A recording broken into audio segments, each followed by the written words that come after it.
Vote গণনার 2 দিন আগে ভোট পরবর্তীতে শান্তি শৃঙ্খলা বজায় রাখতে মাথাভাঙা ও নিশিগঞ্জ এলাকায় রুট মার্চ অনুষ্ঠিত হলো। শনিবার সন্ধ্যা 6টা নাগাদ এই রুট মার্চ করে কোচবিহারের পুলিশ সুপার জসপ্রীত সিং। ছিলেন মাথাভাঙা এসডিপি ও সমরেন হালদার, অতিরিক্ত পুলিশ সুপার তন্ময় মুখোপাধ্যায়, মাথাভাঙা থানার আইসি শুভজিৎ ঝা প্রমুখ। এদিন শহর এলাকায় ও মাথাভাঙা 2 নম্বর ব্লকের নিশিগঞ্জ এলাকা পরিদর্শন করেন এবং পুলিশ সুপার বিভিন্ন মানুষের সাথে কথা বলেন এবং কোনো গোলমাল হলে পুলিশের সাথে যোগাযোগ করার কথা বলেন পুলিশ সুপার।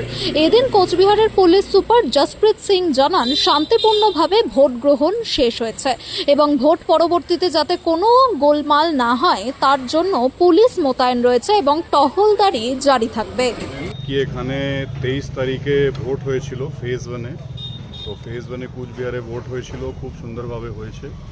আমাদের কুচবিহার পুলিশ পুরো পুলিশ টিম, অ্যাডিশনাল এসপি থেকে শুরু করে এসডিপিও, ডিএসপিরা, আইসিওসিরা, ইভেন কনস্টেবল র্যাঙ্ক পর্যন্ত ওরা খুব ভালোভাবে টিম ওয়ার্ক করেছিল। এইভাবে সুষ্ঠুভাবে ভোট হয়ে গেল। এখন আপনি জানেন কি আগামী দিনের রেজাল্ট কাউন্টিং ডে আছে।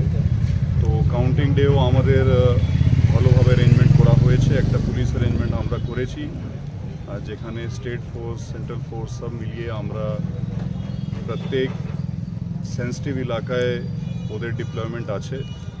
আজকে কিছু কিছু এলাকায় আমরা area domination exercise confidence building measure হিসাবে আমরা করেছি। আপনি দেখতে পাচ্ছেন all the senior officers are here as well as the CAPF and the concerned Nishiganj OP in charge also here. তো আমরা এই রুট মার্চের উদ্দেশ্যে এটাই আছে কি লোকের মধ্যে কোনো ভয় থাকবে না। আগামী দিনের রেজাল্ট যা হবে, আমাদের যা পুলিশের একটা কাজ আছে টু প্রোভাইড নিরাপত্তা, সিকিউরিটি আর পিসফুল সিচুয়েশনকে রাখা, ওই জন্য এটা আমাদের রুট মার্চ হলো। আশা করছি এইভাবে পিসফুল থাকবে। Thank you.